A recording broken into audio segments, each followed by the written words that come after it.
Baik, kita langsung masuk ke materi inti, materi utama, yaitu penyampaian materi oleh Ustadz Abdul Rahman. Mohon izin, Ustadz, kami persilakan untuk materi pada sore hari ini.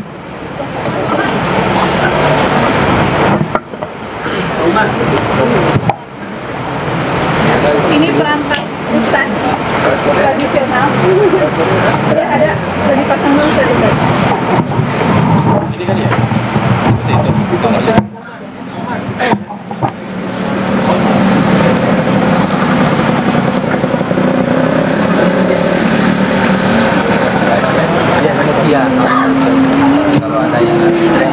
Bismillahirrahmanirrahim. Assalamualaikum warahmatullahi wabarakatuh.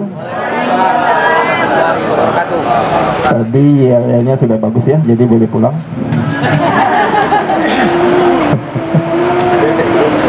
Alhamdulillah pada hari ini dengan izin Allah, Bapak Ibu sekalian. Yang daftar akhirnya 9 orang. Berapa yang gugur? 8.991, subhanallah. Ya. Yang daftar 9 orang. Udah daftar, mikir lagi. Ikut nggak ya? Ikut nggak ya? Kebayang tuh Bekasi Cigudeg gitu kan. Naik mobil aja nggak sampai-sampai kan gitu kan. Ini jalan kaki. Akhirnya gugur 3 orang. Tinggal berapa? 6 orang. Mental mungkin ya secara umum yakin lah ya. Sudah mental baja semua nih gitu ya. Lalu 3 orang kita dari terakhir tuh hari pertama tuh sampainya di Cimanggu, depan rumah Pak Endik tuh ya, dekat Pak Rizky ya. Lewat rumah Pak Rizky itu kan C4 ya. Nah, belum sampai Pak Rizky di Pak Endik tuh. Seberangnya kita bermalam di situ ya, udah sekitar 43 km. 43 km itu 1 hari berjalan, kira-kira segitu. Ya, pagi-pagi selesai itu sholat subuh langsung berangkat lagi jam 5:30. Sudah sampai di sini kira-kira di Setu Cigudeg tuh gugur 1 orang, sudah nyesot lah dia kan. Udah nggak mampu, kaki sudah pada apa itu melepuh gitu. Udah Ustaz, mohon maaf nggak bisa sampai finish, nggak apa. Antum sudah dianggap finish karena sudah sampai Setu Cigudeg. Sudah finish dia. Akhirnya mau pulang juga kan. Alhamdulillah dengan izin Allah kita sampai jam 9.30 hari Rabu pas tanggal 17 Agustus di sini. Ya.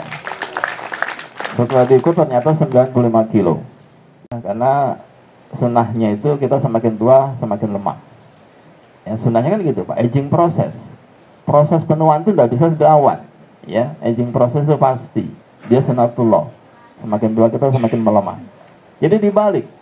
Ketika semakin melemah, maka kegiatan fisik harus semakin diperbanyak atau dikurangi? Diperbanyak. Itu dibalik saja Pak.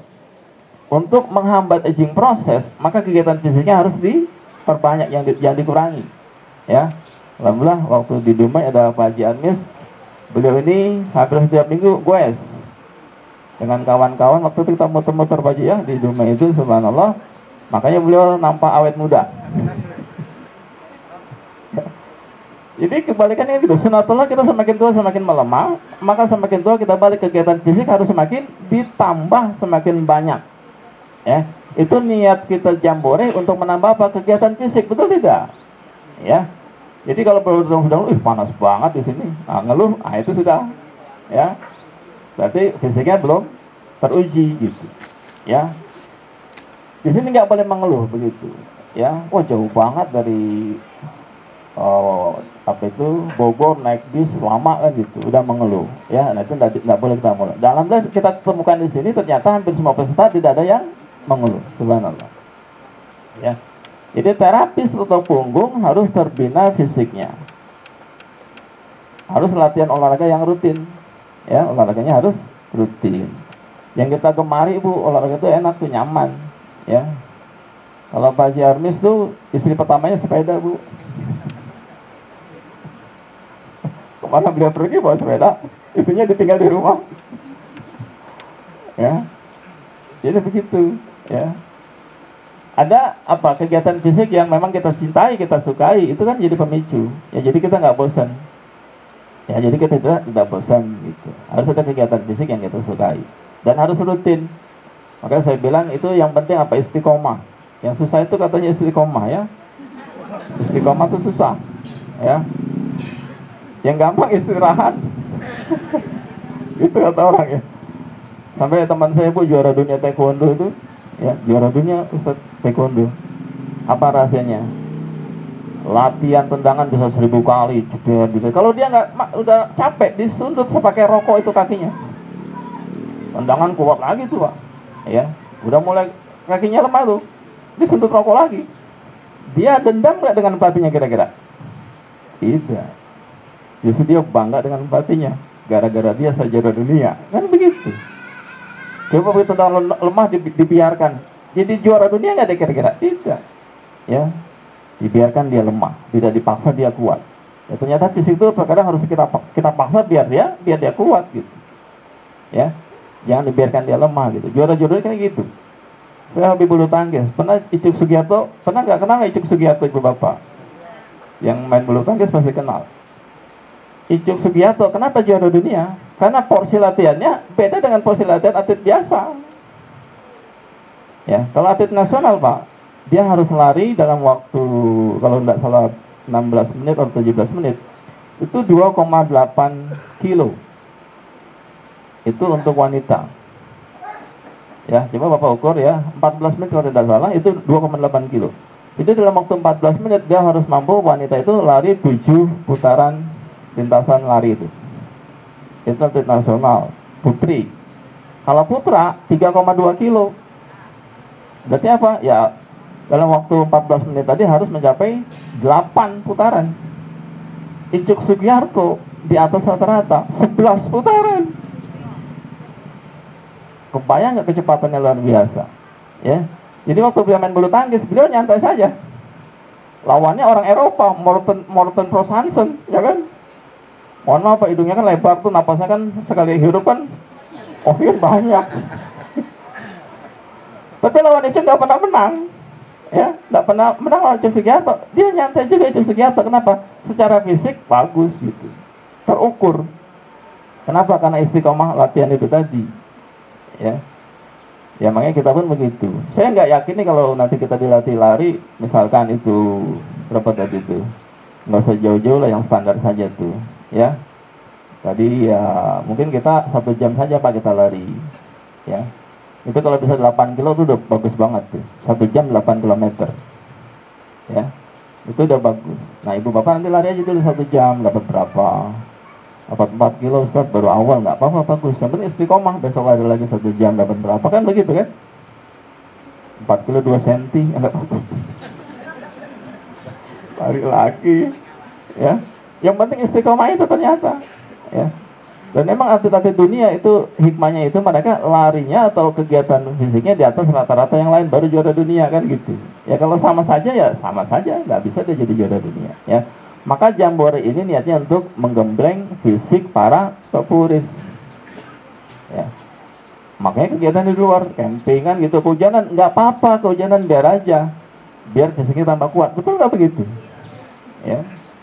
Saya begitu datang ke sini, ini istimewa saya bilang, ini Jambore istimewa. Kenapa? Kayak pernikahan. Ya, oh ini penghargaan luar biasa dari guru kita nih, keluarga guru kita ya. Penghargaan luar biasa. Diberikan satu kenyamanan luar biasa. Penghargaan ini Jambore paling istimewa. Ya, berterima kasih kita pada warga yang sudah bersusah payah itu, ya. Menghargai kita luar biasa, hingga tempatnya luar biasa, alhamdulillah. Ya, maka dikejar tuh kemarin kamar mandi, bangun 4, wah tuh Pak, 2 hari 2 malam. Nggak kalah sama awal tuh Pak, yang bangun loro jonggrang ya, sehari semalam selesai. Masih kalah tapi ya kita 2 hari 2 malam cuma dapat 4 WC. Tapi alhamdulillah ya, kerja keras luar biasa. Jadi nanti yang putra yang camping punya MCK tersendiri. Alhamdulillah sudah ngalir airnya ya. Ya, kegiatan fisik.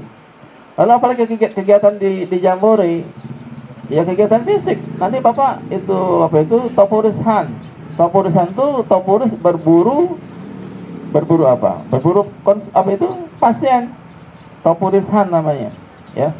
Waktu di Cibubur ya lagi ngobrol-ngobrol, dekati Pak permisi, kami dari Totok Indonesia. Oh nggak apa-apa, kami terapi. Ah, totok begitu. Subhanallah. Rata-rata mau Pak, nggak ada yang menolak. Ya, jadi itu topuris han, itu kegiatan fisik. Nah di sini besok juga insya Allah panitia siapkan itu ya kegiatan itu. Jadi kita menyebar ke seluruh pelosok Cigudeg ini, mungkin hari Minggu atau hari Sabtu diatur panitia nanti. Kalau hari Ahad setelah fun walk, ya, setelah fun walk itu jalan satu berapa kilo sampai ke perkemahan di atas tuh 2,5 kilo tanjakan, ya. Insya Allah. Tadi saya lari lewat sana, melewati itu, alhamdulillah bisa lebih dari situ, ya. Turunnya enak, nanjaknya yang berat. Ya jadi hanya 2,5 lah, kayaknya nggak sampai itu, tadi saya cek di Strava nggak sampai 2,5, mungkin beda kali merek Stravanya. Ya 2,3 kan, betul kan? Ya beda 2,5, sekitar 2 kiloan ya, nggak lebih dari 2,3 insya Allah ya. Nah itu kegiatan fisik juga. Ya, jadi top urusan itu kita berburu pasien. Nah, kalau bisa nanti yang paling banyak itu pasiennya diberi hadiah, ya. Atau mau uji coba pada hewan, silakan, ada kerbau di depan. Dicatat berapa ekor. Ya di Batam ya Ustaz ya, Ustaz Jihad ya, itu anak kecil nopong sapi ya, subhanallah ya Allah, sapi yang sakit ibu ditopong dia nyaman, subhanallah. Di Batam tuh sapinya ditotok, kurang kerjaan. Bukan kurang kerjaan, memang manfaat ternyata buat binatang juga, ya. Di Sumatera Barat adanya Dokter Ola ya, beliau dokter hewan, dan sekarang beliau buka praktek dokter hewan dengan terapi totok punggung. Jadi setiap pasien hewan itu yang sakit ditotok punggungnya, kucing datang totok gitu, ya. Ini salah satu perluasan manfaat totok punggung. Ternyata tidak hanya untuk manusia, dia juga bisa untuk hewan. Nah ini bisa diriset nih, kalau mau ambil gelar apa dokter atau apa tentang hewan, kedokteran hewan, silakan diriset tuh, bagus tuh, ya. Totok punggung untuk penanganan penyakit binatang, ya. Mungkin PMK ditotok pun bisa, itu kan kulit kan, mungkin kekuatan di paru-paru dan lambungnya mungkin bermasalah, ya. Mungkin stres dia kan, ada sapi stres. Ya itu kan penyebab penyakit. Kalau kita kan karena penyakit kulit itu dari paru-paru, ya, oksigen supply ke kulitnya bermasalah di paru-paru ke totoknya, ya. Jadi totok punggung sekarang berkembang. Nah di Batam kemarin TFT ke-8 itu mendeteksi jenis kelamin pada wanita yang hamil. Subhanallah, Ustadz Hatta ya, istri beliau ya, Selvi ya. Nah ibu nanti yang ingin belajar khusus deteksi itu jenis kelamin bayi itu laki atau perempuan pada kandungan ibunya itu apa? Silakan hubungi Ibu Selvi, Umi Selvi, ya. Beliau akurasi 100% ya. Akurasi 100%, jadi bisa dikalahkan itu mesin USG dengan totok punggung. Ya. Pengembangan ilmu totok punggung.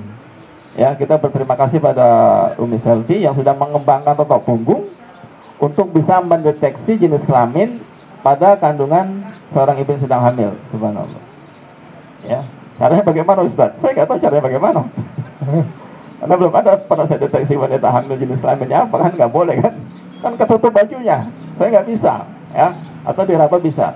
Nah pengalaman beliau lah yang bisa dengan meraba itu bisa mendeteksi secara akurat 100% apa jenis kelamin dalam kandungan seorang ibu yang sedang hamil itu. Ya sekarang kita makin berkembang, ya. Maka kesempatan ini apa tadi menuju kebangkitan ekonomi Kapuri. 10 tahun kurang lebih kita berjalan Pak. Ya, tadi 2000 sebenarnya mulai itu sejarah totok punggung awalnya ya, kita di sini tuh 2002. Nanti kita ke tempat sejarah awal totok punggung ya. Jembatan yang sudah tidak ada itu, tapi ada tugunya, itu masih ada tugunya ya. 2002 itu awalnya di situ. Ya, mulai bergeraknya kita di Jakarta, pelatihan pertama itu 2011. Bayangkan 2011 ke 2022 kan sudah 11 tahun. Nah, jadi sudah kita memasuki apa itu? The first 10 years kan gitu. 10 tahun pertama sudah kita masuki, itu apa? Introducing period. Memperkenalkan totok punggung, betul tidak? Ya. Sekarang alhamdulillah dengan izin Allah, trainer kita sudah di atas 500 orang. Kemarin di Batam bertambah ya. Sudah lebih dari 500 trainer kita. Ya, sudah menyebar dari Aceh sampai Papua. Maka introducing period kita anggap sudah selesai. Tapi terus bergerak begitu kan? Udah selesai ya terus bergerak.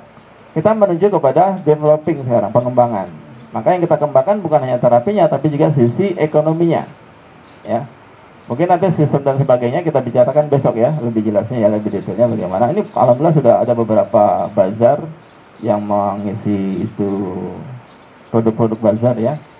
Kita mengharapkan setiap Topuris memiliki produk unggulan. Paling tidak di daerahnya masing-masing punya produk unggulan. Di Lombok ada bawang putih tunggal, misalkan di Sembalun kan, Rinjani kan. Di situ nanti biasanya kirim ke Jakarta, dibuat kapsul bawang putih tunggal, totok punggung herbal, totok punggung Indonesia. Harus berizin Deadcast ya, izinnya harus apa itu? Izinnya harus resmi begitu. Karena kita nggak mungkin mengedarkan produk yang tidak ada izin resmi begitu, ya. Dan kita perlu meningkatkan ekonomi Topuris. Kenapa? Karena sudah banyak mereka berkorban, subhanallah, ya. Kalau lihat di apa itu Pak, di WA, masalah tarif ribut kan gitu. Karena memang ya itu ternyata masalah ekonomi kan perlu juga dipikirkan, ya. Saya bilang kalau tarif sih tidak ada masalah. Semakin besar dia beri, semakin iklan, semakin bagus. Kan begitu. Ya, kalau kita buka klinik di ruko, ada fixed cost dia tetap, ada variable cost dia tidak tetap. Boleh nggak ditarifkan? Boleh. Biaya AC-nya berapa? Biaya karyawannya berapa? Biaya kebersihan ambil sampah berapa? Kan harus diukur tuh, dihitung kan fixed cost-nya kan? Semua dihitung tuh, kita tarifkan berapa kira-kira? Oh, kira-kira 200.000 satu orang. Boleh nggak begitu Ibu? Boleh. Jadi nggak usah diributkan tarif tidak tarif begitu, ya. Kalau kita buka di rumah macam Pak Safran tuh saudara kita subhanallah Pak, tidak ditarifkan. Yang datang tetangga beliau, habis itu totok Pak kita makan dulu, kasih makan juga Pak. Boleh nggak tidak ditarifkan? Boleh, tidak ada masalah gitu, ya. Jadi masing-masing sajalah niatnya kan kita yang ditarifkan dia mencari nafkah di situ kan, berjihad nggak buat keluarganya. Jihad, cari nafkah jihad keluarga kan. Yang dia sukarela menolong tetangganya yang datang tidak ditarifkan, dia niat menolong, berjihad nggak dia menolong orang? Berjihad juga kan, semuanya berjihad kan begitu, ya. Jadi tarif dan tidak tarif saya nggak pernah meributkan. Kalau saya ditarifkan nggak, ya kalau saya ke rumah orang, saya niatnya menolong orang, boleh nggak saya tarifkan? Nggak boleh.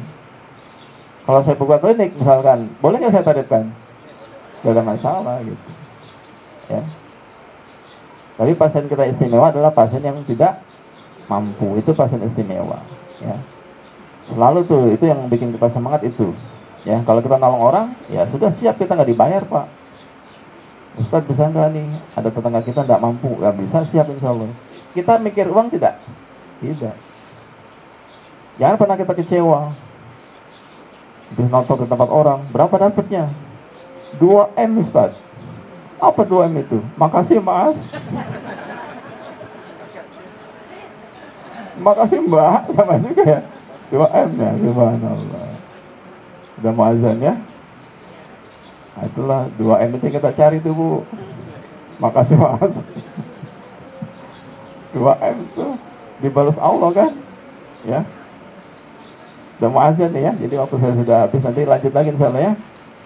Masih banyak belum kita bahas totok punggungnya, karena lebih dalam di sini kita bahas secara teknis totok punggung di lapangan. Ya, karena kita banyak menemukan, kita belum ada izin Pak, kita belum resmi dapat kayak mitra Kemenkes gitu kan. Oh totok punggung tuh bodong, nggak ada mitra Kemenkes kan gitu. Kita udah punya yayasan nggak bodong juga kan gitu. Dan memang niat kita kok kita bukan jadi eksklusif, justru kita pengennya inklusif. Kalau perlu nggak ada izin Kemenkes, udah.